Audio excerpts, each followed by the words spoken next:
चलिए आज हम पढ़ते हैं कुछ इंपॉर्टेंट कंपाउंड्स ऑफ सोडियम या कैल्शियम मैग्नीशियम। सबसे पहले सोडियम पे फोकस करते हैं। देखिए सोडियम में सबसे पहले हम बात करते हैं NaCl का। NaCl का सबसे ज्यादा अकरेंस या जब सबसे ज्यादा सोर्सेस होता है सी वाटर में।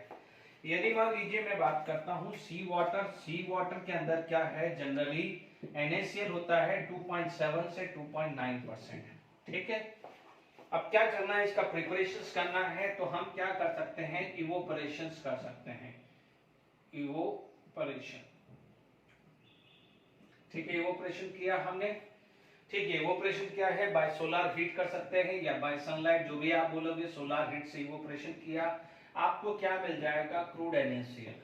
ठीक है, क्रूड NaCl के अंदर क्या होती है, देयर इज इम्प्योरिटीज। ठीक है, आपके पास काय की इम्प्योरिटीज होती है, देयर इज इम्प्योरिटीज। कौन कौन सी इम्प्योरिटीज होती है, आप बात करें तो इम्प्योरिटीज कौन सी आती है, this can be sodium sulphate, this can be MgCl2, this can be CaCl2। ठीक है, ये इम्प्योरिटीज था। अब आप देखिए इस इम्प्योरिटीज को आपने क्या करा, वाटर में डिसॉल्व किया, यानी ये जो सब चीज है इन सबको आपने क्या करा, वाटर के अंदर डिसॉल्व किया है।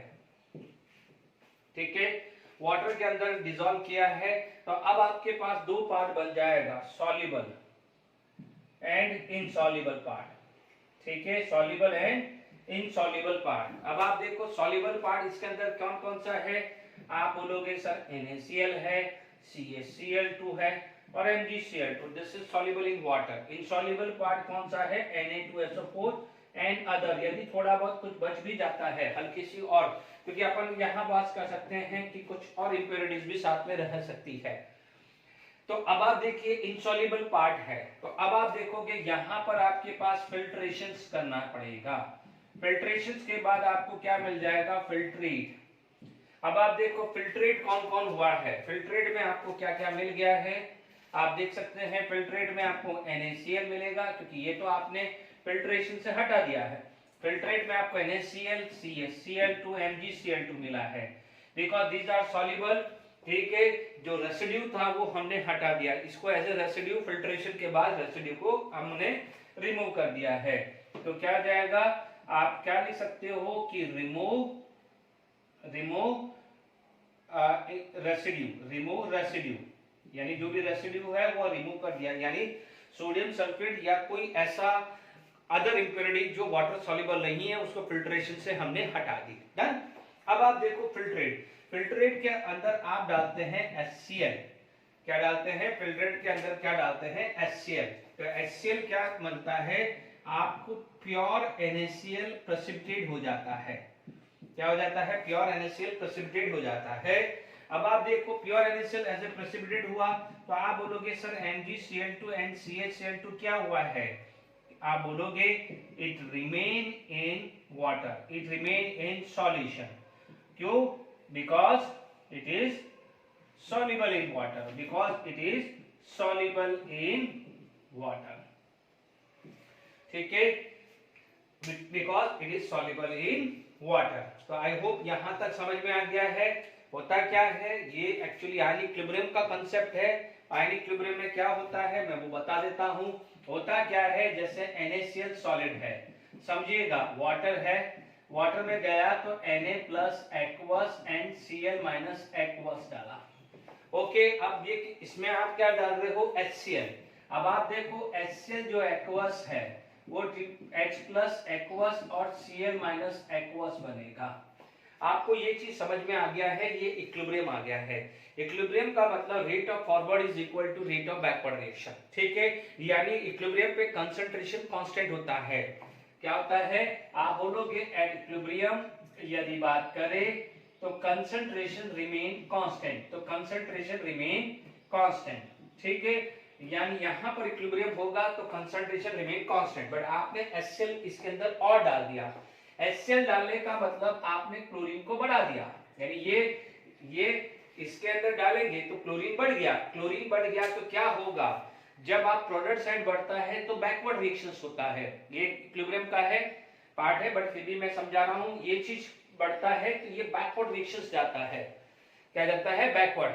क्योंकि याद देखिए ये बढ़ेगा तो फॉरवर्ड जाएगा, ये बढ़ेगा तो बैकवर्ड जाएगा, क्योंकि इक्विलिब्रियम पे ये कांस्टेंट था। तो आपको equilibrium will get disturb if you disturb either side, ठीक है।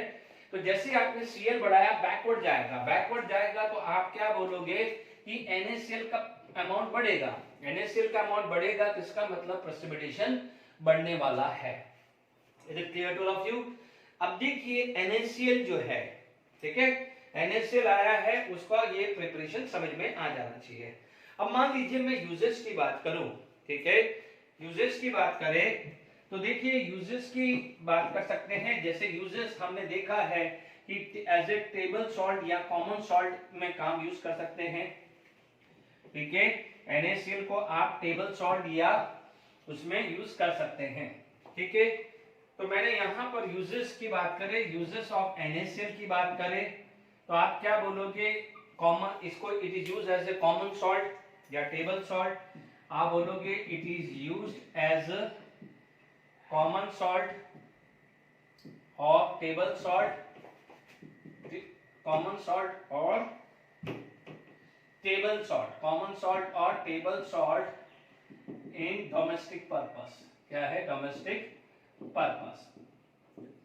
डोमेस्टिक पर्पस में टेबल सॉल्ट या कॉमन सॉल्ट के फॉर्म में यूज किया जाता है, ठीक है। दूसरा आ जाएगा for the preparations of, for the preparations of, preparations क्या क्या कर सकते हो इससे, Na2O2 की करा सकते हो, पेरोक्साइड आ सकता है या NaOH आ सकता है, सोडियम बाइकार्बोनेट आ सकता है, ठीक है। आप दूसरा कर सकते हो डे टू डे लाइफ में कर सकते हो प्रिजर्वेटिव। कई बार आप लोगों ने देखा होगा कि जो पिकल्स है, पिकल्स को यदि लॉन्ग टाइम तक प्रिजर्व करते हैं तो यूज करते हैं, तो एज ए प्रिजर्वेटिव यदि आप देखोगे तो यहां पर क्या है, प्रिजर्वेटिव, प्रिजर्वेटिव फॉर पिकल्स, ठीक है। पिकल्स आ गया है, मीट है या फिश की बात करें, इसको भी एज ए प्रिजर्वेटिव भी यूज होता है, ठीक है। कई बार क्या होता है कि देखिए NaCl, यदि हम आइसक्रीम की बात करें तो NaCl कुछ इसमें डिसॉल्व होता है, हल्का सा डिसॉल्व किया जाता है, या मान लीजिए जो कैंडी आती है, जो कैंडी आती है उसमें तो डिसॉल्व किया जाता है, ठीक है, यानी उसका फ्रीजिंग पॉइंट को लोअर डाउन किया जाता है, ठीक है। तो आप बोल सकते हैं कि आइस के साथ कोई फ्रीजिंग मटेरियल है उसमें NaCl डिसॉल्व किया जाता है, ठीक है। तो आप क्या बोलोगे, फ्रीजिंग मटेरियल में काम आता है, फ्रीजिंग मटेरियल में काम आ जाता है विद आइस, है ना, फ्रीजिंग मटेरियल विद आइस होगा, उसमें आप NaCl डालते हैं, उसका रीजन क्या होता है, to lower down, to lower freezing point. ये आप पढ़ोगे सॉल्यूशन चैप्टर स्टैंडर्ड 12 में पढ़ोगे, ठीक है। आप इतना समझ लीजिए कि आइस मिक्स करने से क्या है, उस सॉल्यूशन का फ्रीजिंग पॉइंट लोअर हो जाता है। Is it clear? तो ये क्या है, यूजेस ऑफ NaCl है, मोस्टली तो ये दो यूज होते हैं, बाकी भी मैंने यूज बता दिए है।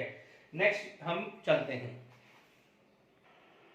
ठीक है। नेक्स्ट आ जाता है सोडियम हाइड्रोक्साइड, जिसको अपन NaOH बोलते हैं। इसमें मैन्युफैक्चरिंग के लिए कास्टिंग सेल, कैटलिन सेल लिया जाता है। नो डाउट यहाँ पर आप लेते हैं ब्राइन वाटर, देखिए ढंग से समझ लीजिएगा, brine water, okay. Brine water की बात करें तो ब्राइन वाटर आप ऐसा समझ लीजिए एक्वस NaCl है, ठीक है। अब आप देखिए यहाँ पर एक्वस NaCl है या मोल्टन NaCl, जो भी आप बोलेंगे, तो एक्वस NaCl आप ले लीजिए, ठीक है। यहाँ पर क्या होगा, कैथोड जो होगा वो मरकुरी होता है, ओके। हमने पढ़ा है कि इलेक्ट्रोलिसिस पे एनोड पे ऑक्सीडेशन होता है, कैथोड पे रिडक्शन होता है। तो what happen, Na+ will accept the electron get convert into Na, ठीक है। बट Na क्या है, मरकुरी के साथ मिक्स हो सके आपको क्या बनाएगा, अमालगेटेड सोडियम, इसे क्या बोलते हैं, अमालगेटेड सोडियम, क्योंकि अपन ने पढ़ा हुआ है अल्कली या alkaline earth metal can dissolve in a Mercury, physical properties में मैंने डिस्कस किया है, ठीक है। ये क्या हुई, कैथोड की रिएक्शन। यदि मैं बात करूं एनोड, एनोड पे क्या है, ग्रेफाइट या कार्बन, कुछ भी ले सकते हैं, ग्रेफाइट या कार्बन, ठीक है। तो एनोड पे क्या होगा, ऑक्सीडेशन, तो Cl- गेट ऑक्सीडाइज, ठीक है। तो आप क्या बोलोगे, एनोड पे क्लोरीन लिबरेट हुई और कैथोड पे अमालगेटेड सोडियम बना है, ठीक है। क्या होगा नाउ, अब आप देखिए सोडियम अमालगेटेड सोडियम, अमालगेटेड सोडियम मतलब ये बॉन्डिंग नहीं है, मतलब आप ये बॉन्डिंग मत समझिएगा, इसलिए कई बार इसको ये डॉट फॉर्म में भी लिखा जाता है, ठीक है। Amalgamated sodium react with the water, ठीक है। अब क्या हुआ है, यहां से बन जाएगा NaOH प्लस H2, ठीक है। तो ये 2 मोल आ गया है, ये 2 मोल हो गया है, तो ये 2 NaOH हुआ है और मरकुरी क्या है, बाहर निकल गया है। मरकुरी तो वैसे भी सॉल्यूशन था, उसमें से NaOH के बाहर आ गया है। Is it clear? यानी ये जो चीज है फर्दर वाटर के साथ रिएक्शन करके NaOH प्लस H2 बनाएगी। This is known as Castner Kellner cell होता है, ठीक है। अब आप देखिए इसके बाद हमारे पास नेक्स्ट है, बिल्कुल सिंपल है। एनोड पे ऑक्सीडेशन होगा, कैथोड पे रिडक्शन होगा। मान लीजिए यदि यही चीज हम दूसरा सेल लेते हैं, ठीक है, यहां पर भी ब्राइन वाटर ले सकते हैं या एक्वस NaCl लेते हैं, ठीक है। ब्राइन वाटर में थोड़ा सा क्या जाएगा, NaCl का कंसंट्रेशन ज्यादा होता है, इसलिए H+ यानी वाटर जो है वो बहुत लेसर अमाउंट होता है, यानी कंसंट्रेटेड फॉर्म ऑफ आपको ब्राइन वाटर लेना है, ये चीज का ध्यान रखिएगा। नेक्स्ट जो चीज आ जाती है आपके पास वो B आ जाती है, जिसको बोला जाता है नेल्सन सेल और डायफ्राम। हालांकि क्या है बच्चों, ये अपने एनसीईआरटी बुक में स्पेसिफाई नहीं होता है, बट इस पे क्वेश्चंस बनते हैं। यहां पर आप इसको लिख सकते हैं, it is just like a electrolysis of aqueous NaCl, ठीक है। ये चीज आप इलेक्ट्रोकेमिस्ट्री स्टैंडर्ड 12th में भी पढ़ेंगे। अब आप देखो एक्वस NaCl है, तो इसको समझाने के लिए क्या लिख सकता हूं, NaCl वाटर के अंदर Na+Cl- जाएगा और H2O H+ and OH- में टूटेगा, ठीक है। अपन ने क्या पढ़ा है, C4 cation C4 cathode, A4 anion A4 anode. मान लीजिए यहां पर आपके पास ये आया है, ओके, और यहां पर मान लीजिए ये बैटरी लगाई है, ये प्लस माइनस, ठीक है। यहां पर मैं आपको ये चीज एनोड है और ये कैथोड है, ठीक है। आप देखिए नेगेटिव आयन कौन कौन है, नेगेटिव आयन कौन कौन है, Cl- and OH-, it will attract toward here. अब आप देखिए पॉजिटिव आयन कहां है, क्योंकि नेगेटिव आयन पॉजिटिव चार्ज पर अट्रैक्ट करेगा। दूसरा क्या है आपके पास Na+ and H+ आयन, ठीक है, वो कहां अट्रैक्ट करेगा, नेगेटिव पे यानी कैथोड पे। बट आपने को मैंने ये चीज समझाई थी जब हाइड्रोजन का मैंने एक्सप्लेन किया था, electrolysis of aqueous BOH twice या इलेक्ट्रोलिसिस ऑफ वाटर। तो आप एक ही चीज का ध्यान रखना है कि जैसे मान लीजिए यहां पर एनोड है, एनोड पे क्या होगा, Cl- और OH- में से किसी एक का ऑक्सीडेशन होगा। बट मैं ऑलरेडी बोल चुका हूं कि oxygen is more electronegative than chlorine. Electronegativity की बात करें तो oxygen is more than chlorine, ठीक है। यानी ऑक्सीजन अपना नेगेटिव चार्ज इजीली जाने नहीं देगा, तो किसको जाना पड़ा, Cl- अपना इलेक्ट्रॉन लूज करेगा। अब आप देखो एनोड के बाद आया है कैथोड, ठीक है। कैथोड में क्या हुआ है, अब आप देखिए इन दोनों में से इलेक्ट्रो पॉजिटिव, ऊपर वाला नेगेटिव है, नीचे वाला पॉजिटिव है, तो which is positive, sodium. Positive अपना चार्ज जाने नहीं देगा, नेगेटिव अपना चार्ज जाने नहीं देगा, इसलिए Cl- का ऑक्सीडेशन होगा तो H+ का क्या होगा, रिडक्शन होगा। तो H+ will accept the electron and get convert into H2। यानी अब आप देख लीजिए, समझिएगा, बच क्या गया है, इसमें ये चला गया, इसमें ये चला गया, बचा ये। तो अब आप देखिए Na+OH- it is going to be form NaOH, ठीक है। क्या बन जाएगा, NaOH। अब आप देखिए कई बार क्या होता है कि hydrogen chlorine can back attack, इसीलिए कई बार यहाँ पर एक डायफ्राम बनाया जाता है, जिससे एनोड पे और कैथोड पे, क्योंकि पहले क्या आता है सॉल्युबल फॉर्म है, वो इधर अट्रैक्ट हो जाएगा, तो जो भी यहाँ प्रोडक्ट बनेगा वो इसी एरिया में रहेगा, जो प्रोडक्ट यहाँ बनेगा वो इसी एरिया में रहेगा। यदि ये डायफ्राम नहीं है तो ये आपस में कंबाइन होके वापस से नया कुछ प्रोडक्ट बना सकता है, तो जो हमारी मैन्युफैक्चरिंग है वो गड़बड़ा जाएगी, इसीलिए यहाँ पर डायफ्राम लगाया जाता है। एक तरह से मान लीजिए दोनों एनोड और कैथोड के बीच में एक सेक्शन लगा दिया है कि तू भाई इधर रहे, तू इधर रहे, ठीक है ना। जैसे दो क्लासरूम के बीच में एक वॉल लगा देते ना कि भाई स्टैंडर्ड 11 रहे इधर और स्टैंडर्ड 12 यहाँ रहे, तो वैसे ही समझ लीजिए, इसलिए इसको डाइफॉर्म सेल भी बोलते हैं या नेल्सन सेल बोलते हैं। यानी देखा जाए तो it is nothing else, it is the electrolysis of NaCl। ठीक है, तो यहां पर हमारे पास बात हो गई है। अब आप देखेंगे जब भी पूरे 12th स्टैंडर्ड तक देखेंगे तो NaOH की दुनिया भर की केमिकल प्रॉपर्टीज आप पढ़ेंगे। ठीक है, क्योंकि NaOH is the stronger base, NaOH stronger base है तो can combine with any of the acid and form salt. ठीक है, NaOH क्या होता है, अच्छा खासा बेस है। तो यदि आपके पास यहां पर क्वेश्चंस आ जाए प्रॉपर्टीज पे, ठीक है, तो प्रॉपर्टीज में आप क्या बोल सकते हो, NaOH स्ट्रॉन्गर बेस है। तो आप यहां पर पहली बात करोगे कि NaOH क्या है, स्ट्रॉन्गर बेस है, स्ट्रॉन्गर बेस है। तो मैं आपको कुछ रिएक्शन समझा रहा हूं, जैसे मैंने NaOH प्लस CO2, तो मैंने आपको क्या कहा था कि जब भी ऑक्साइड है, ये बेस है तो ये एसिड है, तो it is going to be form sodium carbonate. क्या बना देगा, सोडियम कार्बोनेट। क्योंकि मैंने आपको क्या कहा था, इसको आप वाटर लगा के H2CO3 मान के चलिए, तो base combined with acid are going to be salt, यानी Na2CO3 बनेगा। इसी तरह से मान लीजिए आपके पास ये रिएक्शंस आगे देखने को मिलेगी, P2O5 या P4O10। ठीक है, अब आप देखो इसको हाइड्रोलिसिस करते हैं तो H3PO4 बनता है।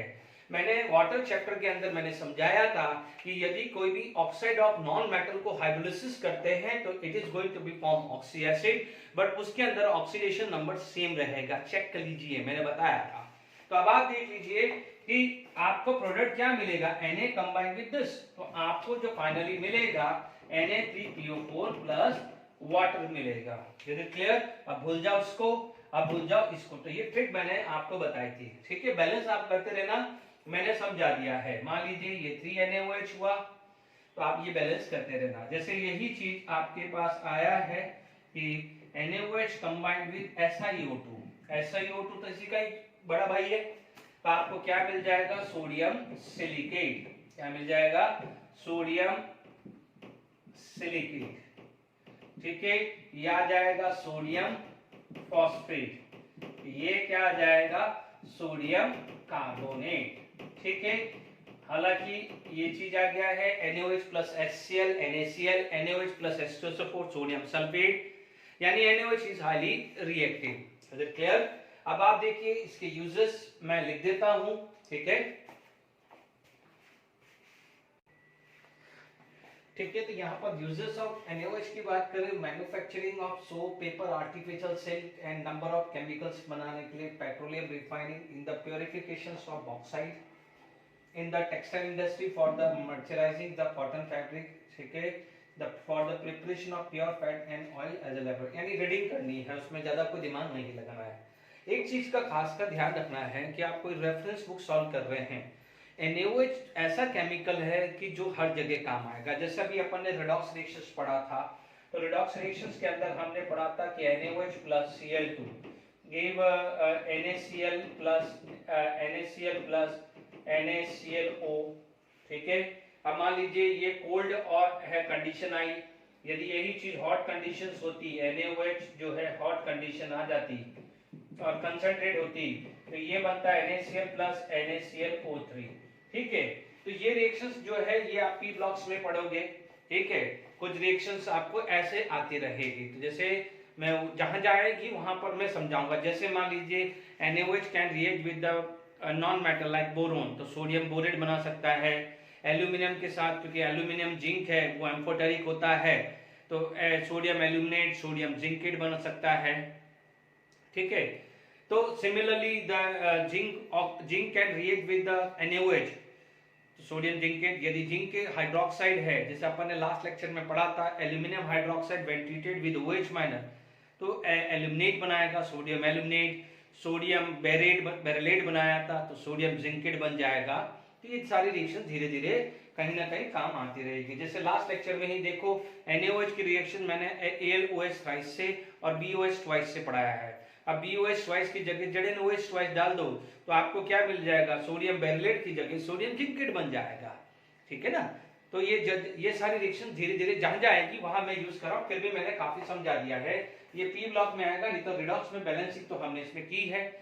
ये कोल्ड कंडीशन होती है तो NaCl प्लस NaClO बनता है, हॉट है तो NaCl प्लस NaClO3 बनता है। ठीक है, अब देखिए इसके बाद यदि हम बात करते हैं तो हमारे पास क्या आ जाता है, नेक्स्ट आ जाता है सोडियम कार्बोनेट, या जिसको हम क्या बोलते हैं, वॉशिंग सोडा। क्या बोलते हैं, वॉशिंग सोडा बोलते हैं। ठीक है, क्या बोलते हैं, वॉशिंग सोडा। तो यदि हमारे पास नेक्स्ट जो चीज आ जाती है कि सोडियम कार्बोनेट, सोडियम कार्बोनेट, यदि मैं सोडियम कार्बोनेट दे दूं तो Na2CO3.10H2O, जिसको अपन क्या है, वॉशिंग सोडा भी बोला जाता है प्यार से। इसीलिए लॉन्ड्री वॉन्ड्री या टेक्सटाइल में इसका काफी यूज किया जाता है। ओके, अब आप देखिए इसका जो प्रिपरेशंस जो है वो समझना है तो बहुत आसान है। ठीक है, ये कई बार क्वेश्चन पूछा गया है, इसके अंदर सॉल्वेज प्रोसेस यूज किया जाता है।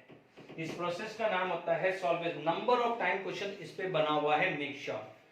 अब देखिए सॉल्वेज प्रोसेस किया जाता है तो काम होता कैसा है कि पहला स्टेप होता है ammonia combined with water plus CO2। इसको थोड़ी देर के लिए मैं H2CO3 ले सकता हूं, और आपको भी पता है कि अमोनिया H+ के साथ कंबाइंड होगा तो it is going to be form NH4+। ठीक है, तो यानी ये चीज जो है ये 2H+ प्लस CO3 2-। ठीक है, मैंने ऐसा समझा दिया तो ये 2 मोल, ये 2 आ जाए तो 2NH4+ आया। तो फाइनली आपके पास फर्स्ट स्टेप क्या हुई है, 2NH3। ठीक है, आपके पास क्या है, H2CO3 है, तो यहां पर तो कोई दिक्कत नहीं है। तो आपको क्या मिलेगा, अमोनियम कार्बोनेट।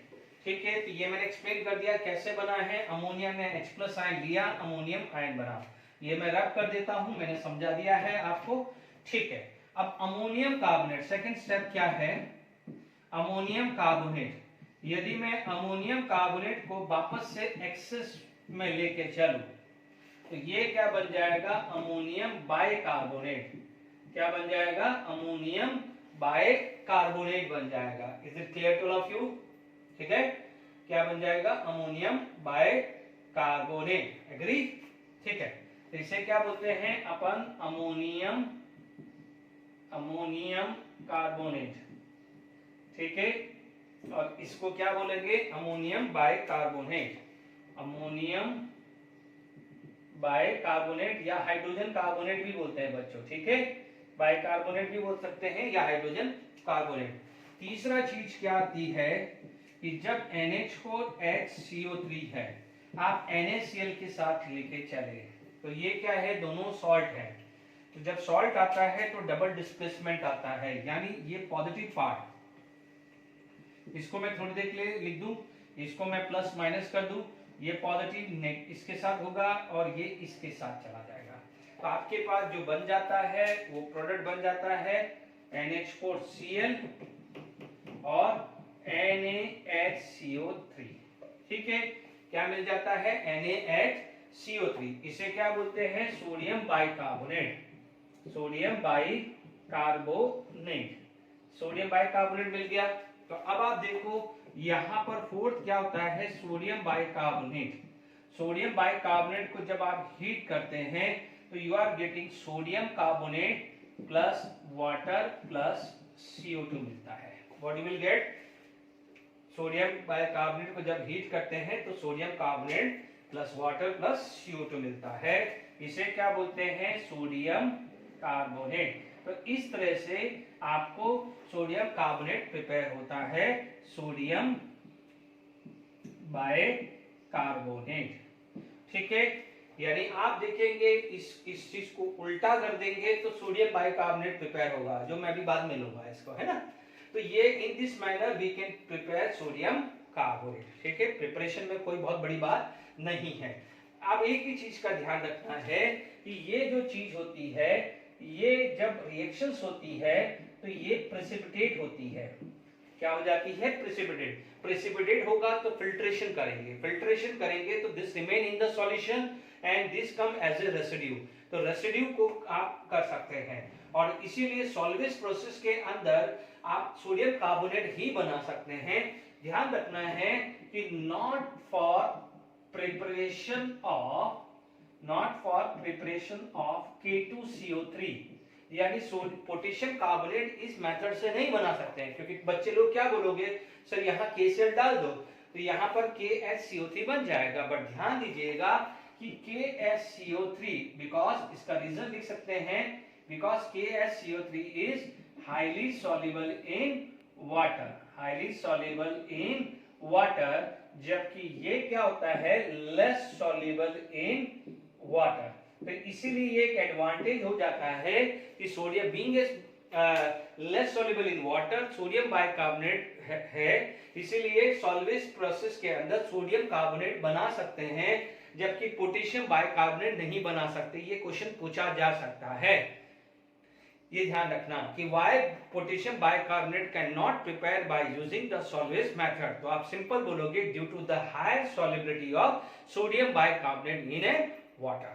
ठीक है, तो ये चीज क्लियर हो गई। अब आप देखो NH4Cl कहाँ था, NH4Cl में से यदि अमोनिया मुझे वापस मिल जाए तो मेरा प्रोसेस यहाँ पर आ जाए, क्योंकि ये तो मैन्युफैक्चरिंग है, सॉल्वेज प्रोसेस में मैन्युफैक्चरिंग है। यदि इंडस्ट्री को वापस से चलाना है, अच्छे से चलते रहना है, तो उसका जितना रिसाइकिल हो जाए उतना क्या है, कॉस्टिंग में उसको बेनिफिट मिलता है। ठीक है, तो NH4Cl दिमाग में रखेगा। ये तो यूज हो गया, ये वाली बात कर रहा हूं। ठीक है, अब आप देखिए यहां पर जो रिकवरी ऑफ अमोनिया, यदि मुझे अमोनिया की रिकवरी करनी है तो मैंने लिया NH4Cl। अब एक लॉजिक लगाइए, मैंने आपको एक चीज समझा चुका हूं, स्ट्रॉन्ग एसिड वीक एसिड। ठीक है, आपको ये पता है कि ये क्या है, स्ट्रॉन्ग एसिड पार्ट, क्योंकि एसिड से आया, और अमोनिया क्या है, वीक बेस। मैंने आपको strong base NaOH, KOH, RbOH, caesium hydroxide, calcium hydroxide, है ना, strontium hydroxide and barium hydroxide, 7 wonder याद कराए थे। इन 7 के अलावा कोई भी बेस होगा वो वीक बेस कर दो। अब आप देखो, आपको अमोनिया चाहिए, यानी ये अलग होना चाहिए, तो आप क्या करोगे, इसके अंदर आप स्ट्रॉन्ग बेस डाल दोगे, कैल्शियम हाइड्रोक्साइड स्ट्रॉन्ग बेस डाल दिए, इनमें से कोई भी डाल सकता हूं।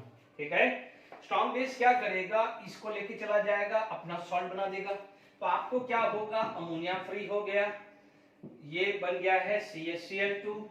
ठीक है, आपको क्या मिल जाएगा, बाय प्रोडक्ट वाटर मिल जाएगा। ठीक है, मान लीजिए ये 2NH4Cl है, तो ये 2 अमोनिया आ जाएगा, तो यहाँ पर H+NOH- वाटर, ये गैस है, तो किसी डिफरेंट कंटेनर में आप इसको ले सकते हैं, तो इससे आपको अमोनिया रिकवरी होगी।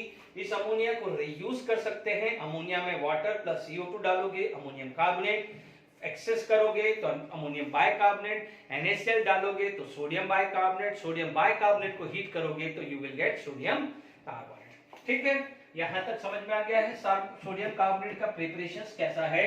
अभी तक मैंने जो पढ़ाया है उसमें जो आपका कास्टनर-कैलर मेथड है, यानी NaOH की प्रिपरेशन एज वेल एज ये प्रिपरेशन सबसे इंपॉर्टेंट है, ये पूछी गई है कई बार।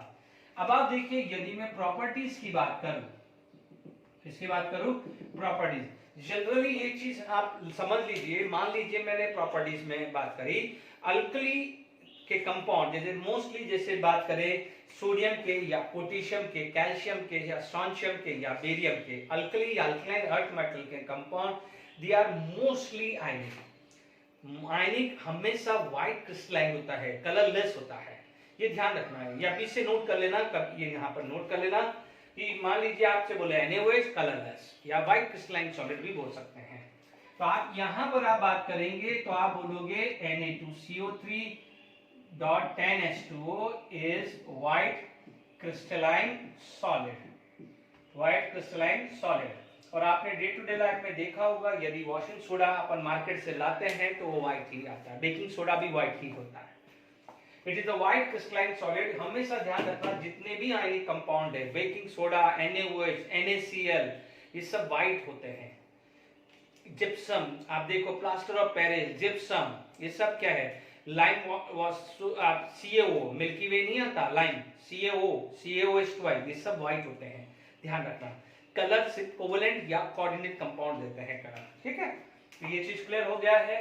दूसरी चीज यदि मैं बात करूं कि Na2CO3.10H2O, इसको लगभग 373 से 375 केल्विन टेम्परेचर पे मैं हीट करूं तो मुझे मिलेगा Na2CO3.H2O, यानी 9 वाटर मॉलिक्यूल्स एस्केप हो जाता है। ठीक है, इसे क्या बोलते हैं, मोनोहाइड्रेटेड, क्योंकि एक ही वाटर मॉलिक्यूल्स है, मोनोहाइड्रेटेड सोडियम कार्बोनेट। और इस प्रोसेस को आई थिंक उस प्रोसेस को बोला जाता है समथिंग इफ्लोवेरेंस बोलते हैं। क्या बोला जाता है, आई थिंक यहां पर बात क्या सकता है,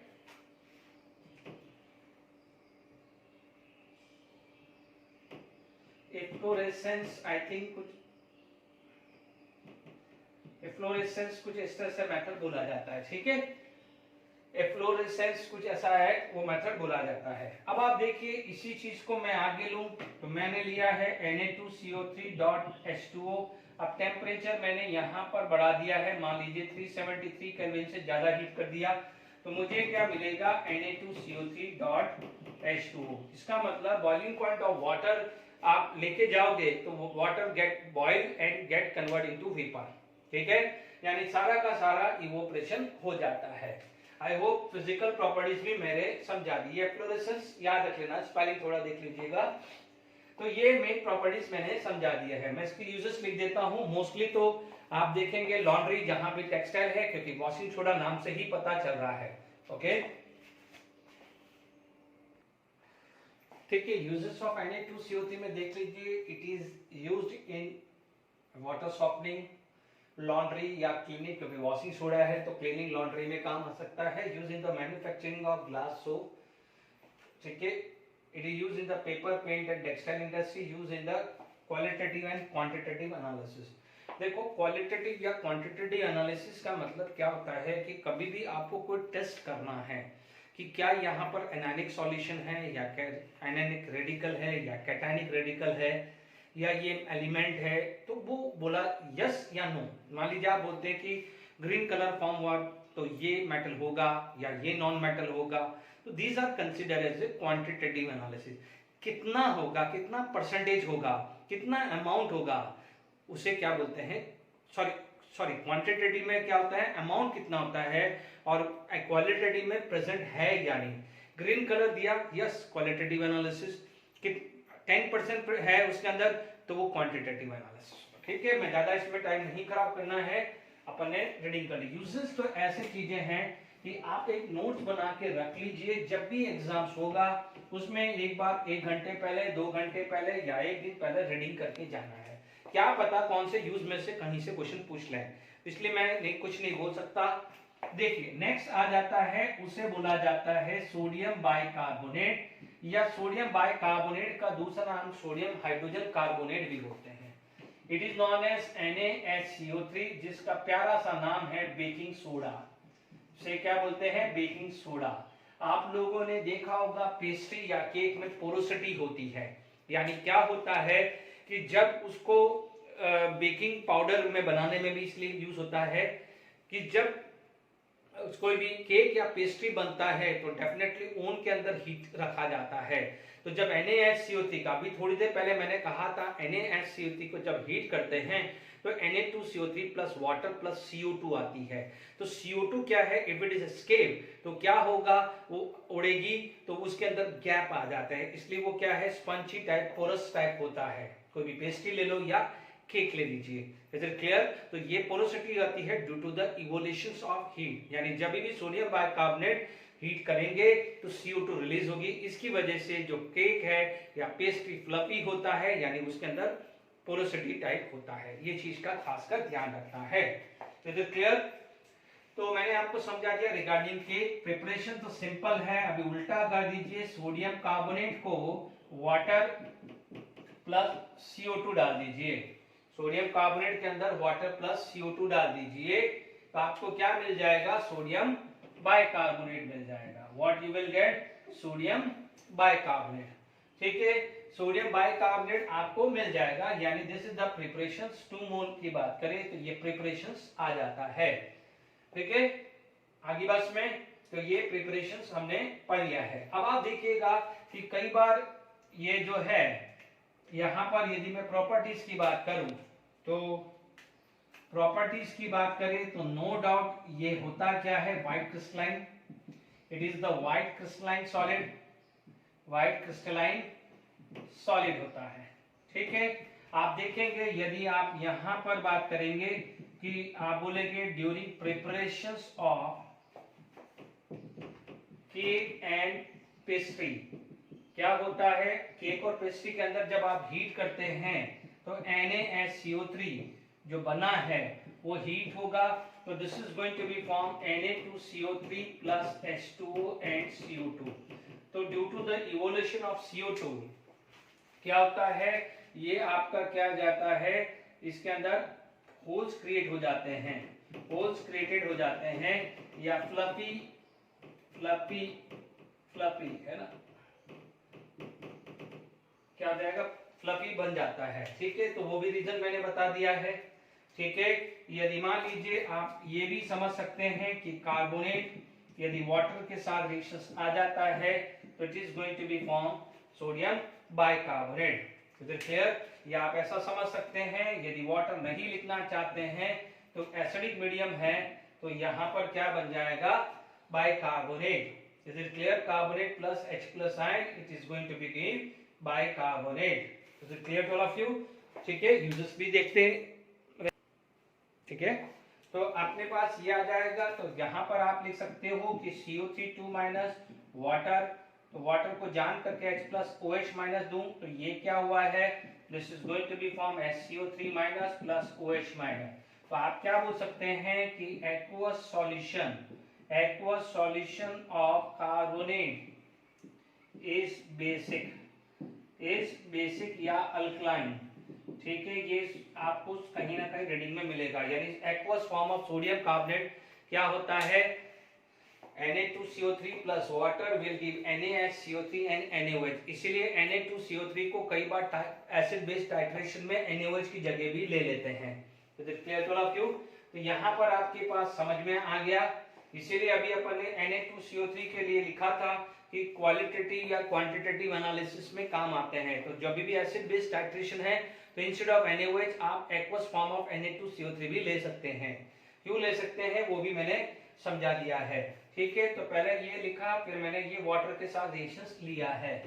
अब आप देखिए प्रॉपर्टीज की बात करें तो देखिए प्रॉपर्टीज में देखेंगे कि कई बार आप लोगों के पास जैसे कई बार इनो जैसा वर्ड है, इनो यदि आप सुनते हो तो कि भाई जैसे किसी को एसिडिटी या गैस बन जाता है तो क्या है, जैसे सोडा वाटर पी लिया तो एसिडिटी या गैस खत्म हो जाता है, तो ये किसका होता है, सोडियम बाइकार्बोनेट का ही तो होता है।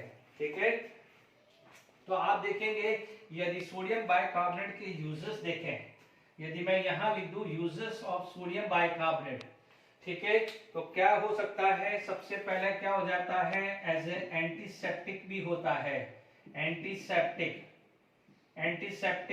यूज कर सकते हैं, फॉर स्किन डिजीज के लिए यूज कर सकते हैं। ठीक है, आप यूज कर सकते हो इन ए फायर एक्सटिंग्विशर यूज कर सकते हैं।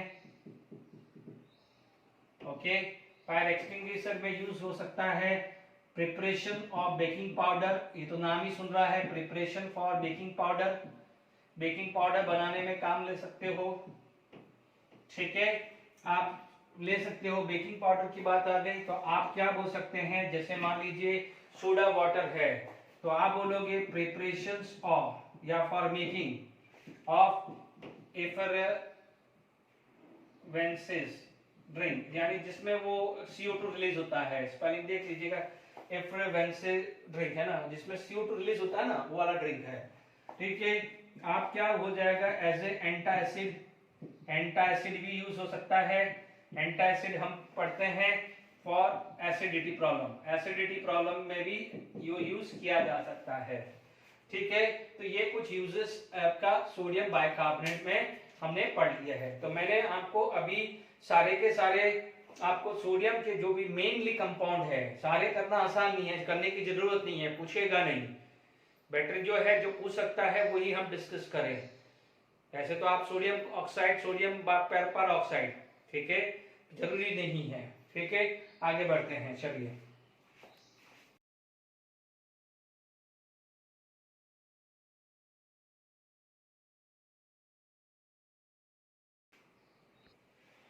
चलिए और आगे कंटिन्यू करते हैं कि some important compound of calcium, जिसमें आप बात करते हैं कैल्शियम ऑक्साइड या क्विकलाइम की बात करें।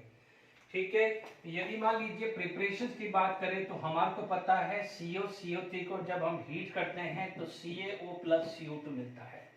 क्या मिलता है? CaO प्लस CO2 मिलता है। कई बार क्वेश्चन बन जाता है कि on heating of which compound can give acid as well as base.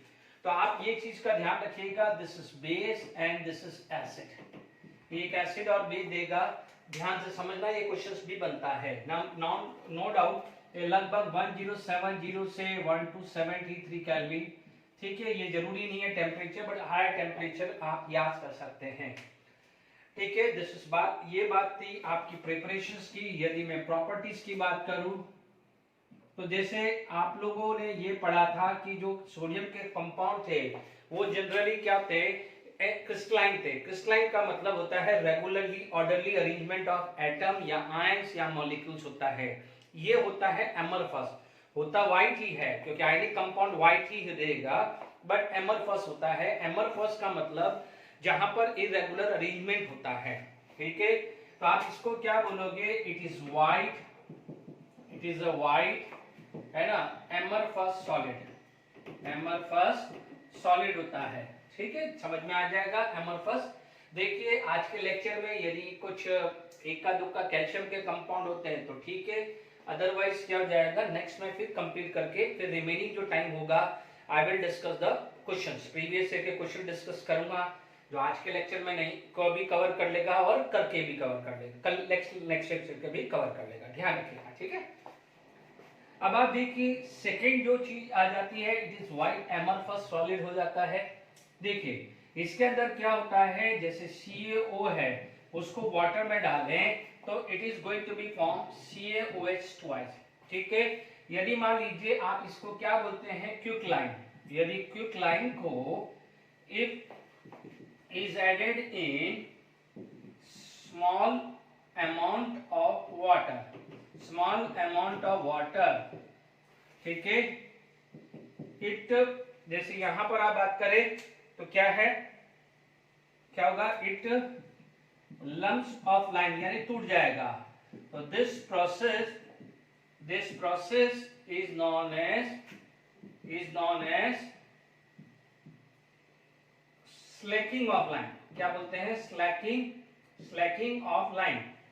ठीक है, इसलिए क्या बोलते हैं इसको? क्या बोलते हैं? स्लैक लाइन भी बोलते हैं, या लाइम वाटर भी बोलते हैं, या स्लैक लाइन भी बोलते हैं। कई बार इसको क्या है? स्लैक लाइन भी बोलते हैं या लाइम वाटर भी बोलते हैं।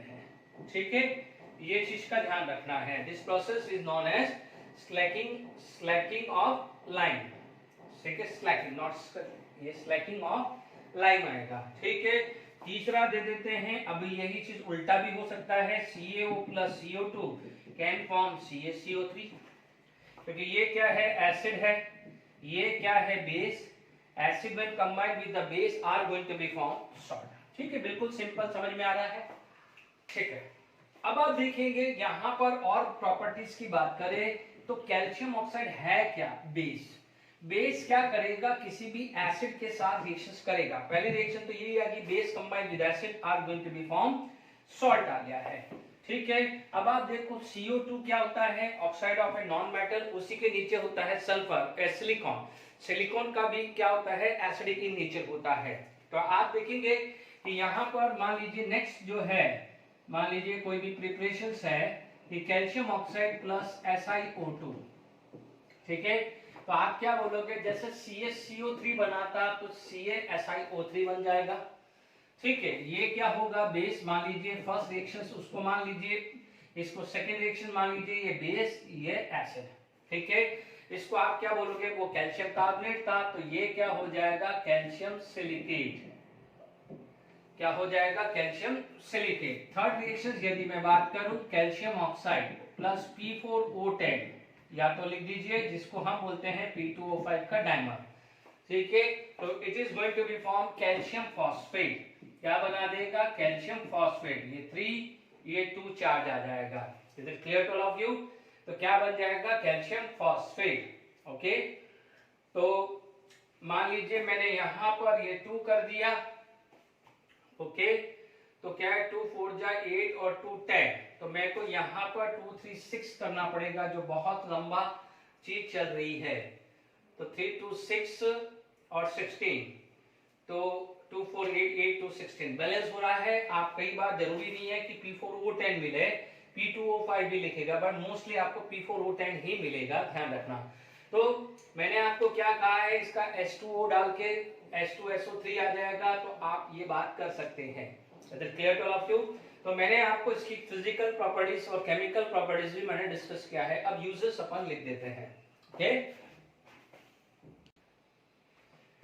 ठीक है, यहाँ पर आपके पास ये आ गया है कि कैल्शियम ऑक्साइड प्लस SiO2, जो भी हमने बात करी। यूजेस की बात करें तो manufacturing of cement and cheapest form of alkali. It is used in the manufacturing of Na2CO3 from NaOH के से Na2CO3। इसमें एक चीज और आती है, जैसे अभी आप यहाँ पर आप बात करें तो मान लीजिए CaO कंबाइन विद NaOH, ठीक है, इसे क्या बोला जाता है? क्विकलाइन बोला जाता है। ठीक है, यहाँ पर क्या हो जाता है कि CaO प्लस NaOH, इसको क्या हो जाता है? क्विकलाइन बोला जाता है। और ये कॉम्बिनेशंस आगे जब हम अल्केन की प्रिपरेशन पढ़ेंगे तो डीकार्बोक्सिलेशन ऑफ कार्बोक्सिलिक एसिड पढ़ेंगे, वहां पर ये यूज होगा। ठीक है, तो यहाँ पर ये खासकर आप इस चीज का याद रखिएगा। ठीक है, तो ये क्विकलाइन बोला जाता है। Clear to all of you? नहीं, not quicklime, I am sorry, not quicklime, soda lime बोला जाता है, क्योंकि सोडियम प्लस लाइन उसे क्या बोलते हैं? Soda line. ठीक है, सोडा लाइन होता है, यानी वहां पर जो भी CO2 रिलीज होती है उसको NaOH ट्रैप करता है, क्योंकि कैल्शियम ऑक्साइड NaOH के कंपेयर में वीक बेस है। ठीक है, तो यहां पर क्या करेगा? NaOH ट्रैप करता है, बट कैल्शियम ऑक्साइड क्या करता है? It is mainly used to dryness के लिए। ये आगे आएगा, बताऊंगा मैं, ठीक है, ऑर्गेनिक में ही बताऊंगा। ये सिर्फ सिंपल समझा दिया है। अभी आपको इस स्टेज पे यही ध्यान रखना है कि इन दोनों कॉम्बिनेशन को सोडा लाइन बोलते हैं। ठीक है, तो purification of sugar and in the manufacturing of dyestuffs भी आ गया है। ओके, तो आप, आई होप यहां तक आपको समझ में आ गया होगा। Clear to all of you? ठीक है, तो आई होप यहां तक हम समझ में आ गया है। ओके, ठीक है, तो आज के लिए इतना काफी, क्योंकि अभी मेरे को लगता नहीं है कि अपन नेक्स्ट काम कर पाएंगे। तो नेक्स्ट में जो है अदर कंपाउंड ऑफ कैल्शियम पढ़ेंगे। Till then enjoy, thank you very much.